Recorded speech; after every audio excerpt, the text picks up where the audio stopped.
The Max Lange defense is one of the sharpest replies you'll face in the Vienna Gambit, and if you don't know what you're doing, it's easy to get blown off the board. In this video, I'll walk you through the most critical lines for white, including sacrifices, traps, and accurate theory, so you can outplay opponents who think they're prepared.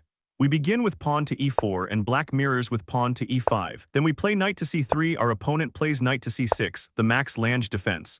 Now we play our signature gambit, pawn to f4.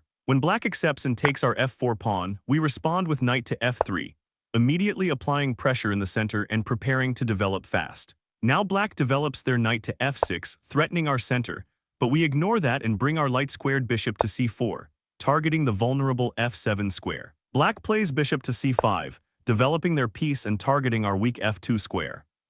We now strike the center with pawn to d4, attacking their bishop and taking space. They respond with bishop to b4, pinning our knight. Instead of worrying about that, we castle kingside, immediately securing our king and preparing for a central storm. Black now captures our knight on c3, and we recapture with the b-pawn. This opens up the b-file and maintains our central pressure. Then black grabs the e4 pawn with their knight, but that's where things start going wrong for them. We immediately push the d-pawn to d5, attacking their knight and forcing it to retreat. They pull their knight back to e7, trying to reposition defensively. Now we play queen to d4, centralizing the queen and increasing pressure on the king side. They bring the knight back to f6, probably thinking they've stabilized, but we're just getting started. We now capture the pawn on f4 with our dark-squared bishop. They castle and we follow it with bishop to g5, preparing long-term threats. They play knight to f5, trying to pressure our queen, but that exposes them. We respond with queen to f4, keeping pressure on the knight. When their knight drops back to d6, we calmly play bishop to d3, realigning our pieces for a deadly kingside attack. They play h6, trying to kick our bishop, and here comes the blow. We sacrifice the bishop on h6. They capture our pawn on d5 and attack our queen, thinking they've diffused our pressure, but now we bring the queen to g3, lining up a direct threat toward the king. They bring the queen to f6, blocking potential mates, but we're not slowing down. Now comes bishop to h7 check. They move their king to h8, and we attack their queen with bishop to g5. They move their queen to e6, and we swing our queen to h4, threatening devastating ideas down the h-file. Black panics and plays knight to f6 to prevent mate ideas on h7, but now comes the final combination. We play bishop to f5 with discovered check and hitting their queen. The king is forced to g8, and now we play bishop takes on e6, taking their queen. They have no good defense and they're down on material. This time, instead of copying our development, black plays pawn to d6, a setup that supports their center and hints at an upcoming kingside fianchetto or push. We strike the center immediately with pawn to d4, seizing space and opening lines. Black responds by developing their bishop to g4, pinning our knight and trying to apply early pressure. We ignore the pin for now and we capture on f4 with our bishop, contesting the center and developing with tempo. They take our knight and we recapture with the g-pawn, and we gain the open g-file, a massive long-term attacking resource. Now they develop their knight to f6, continuing normal development, but we calmly bring out the queen to d3. This centralizes the queen, supports the center pawn wall. Black plays bishop to e7, preparing to castle kingside. Then we castle queenside, going all in for an opposite side attack game.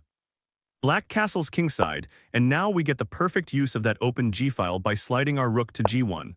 Already we're eyeing their king. Now they play knight to h5, trying to attack our bishop or push f5, but this move actually gives us time. We calmly place our bishop on e3, solidifying our central control and preparing to swing the queen and build a g-file assault. At this point, white is fully developed and ready to launch an attack. Black has committed their pieces aggressively, but we've got safer king placement, the g-file pressure, the bishop pair, and control of the center. The engine gives white plus 2-6 in this position even though we are equal in material. What if black just plays pawn to g5, trying to hold on to the pawn and launch a fast kingside pawn storm? We meet this aggression head-on by playing pawn to g3. We're not letting them keep control of the dark squares or our kingside. They push again with g4, attacking our knight. We slide the knight back to h4, a flexible and slightly awkward square, but it keeps the position alive. Now comes their key move, pawn to f3, locking up the kingside and trying to trap our pieces. But instead of panicking, we calmly play pawn to d4, fighting back in the center and getting ready to break open the game. They open up the diagonal for their bishop with d6, aiming to develop behind their advanced pawns. Now we begin developing bishop to e3, targeting the long diagonal and preparing to support our kingside if we need to. They respond with bishop to e7, planning to castle. We centralize the queen with queen to d2, eyeing h6 or g5. Then they make a bold move, bishop captures our h4 knight, trying to clear the kingside. We don't flinch, we recapture with the g-pawn, and after they take our h4 pawn with the queen, we block the check with bishop to f2. This simple move challenges the queen and sets up the next stage of the attack. Black's queen pulls back to h6, offering a trade, and now we trade queens with queen to h6, followed by their knight recapturing on h6. Now the board has simplified, but we still have the initiative. We jump our knight to d5, placing it on a dominant central outpost. From there, we pressure c7, f6, and threaten to rip open the position if black isn't careful. Here, black's most common move in online chess is king to d7, and their position is almost impossible to hold on to. In this position, black also has the move bishop to c5, aiming down the vulnerable f2 diagonal. It's aggressive, but it gives us time. We push pawn to d4, hitting their bishop. They wisely retreat to b6, keeping pressure on our dark squares while staying safe. Now we take on f4 with our bishop, locking down the center and targeting the c7 square, a key pressure point in many Vienna lines. Black plays pawn to d6, supporting the center and opening the diagonal for their other bishop. We bring our queen to d2, lining her up with the bishop battery and eyeing their kingside. Then comes bishop to g4 from black, attacking our knight and trying to create complications. Instead of reacting immediately, we play bishop to b5, pinning their knight to their king. They try to chase us away with pawn to a6. We don't blink, we drop the bishop back to a4, keeping the pin alive. Black now brings their bishop to d7, breaking the pin and preparing to uncoil their position. We castle queenside, instantly shifting the position into an kingside attack, which means it's time for fast pawn storms. They bring out their knight to e7, keeping defense near their king. We now kick off our attack with pawn to h4, aiming for a kingside attack. They play h6, a typical response. But we aren't interested in slow games, we push pawn to d5, breaking the center right before they're ready. Now the center explodes, black plays knight to e5, trying to counterattack and keep control. We calmly capture the knight with our bishop and they recapture with the pawn. Then we trade our bishop on d7 for theirs, and black recaptures with the queen. Now comes the final shot.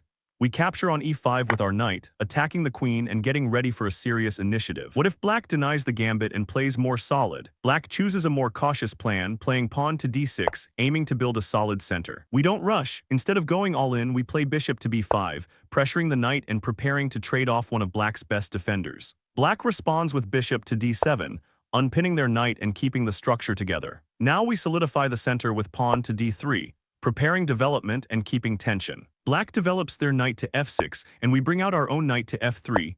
Now both sides are mobilized for battle. Next, bishop to e7 from black, preparing kingside castling. Here, we exchange on c6, giving up our bishop for the knight, a strategic trade to weaken black's queenside pawns. After black recaptures with their bishop, we finally strike in the center.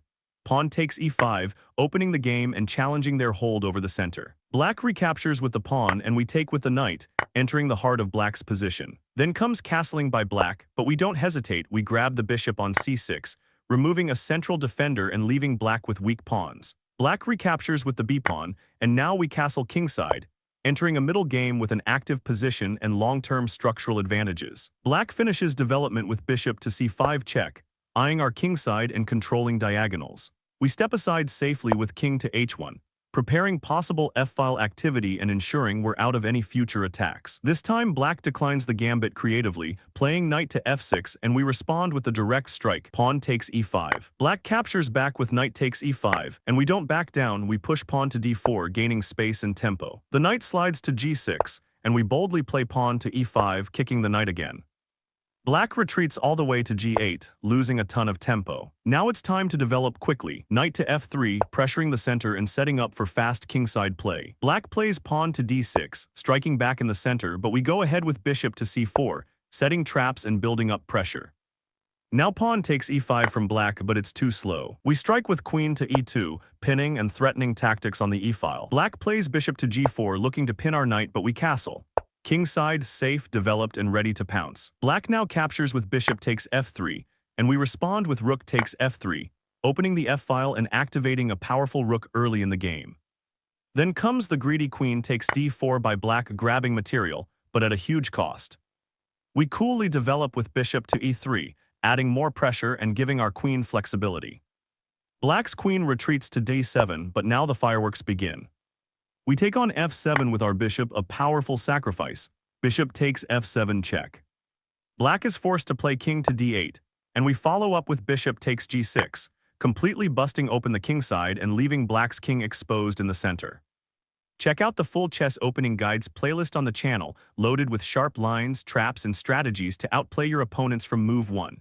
Whether you're a beginner or intermediate player, these openings will transform your games.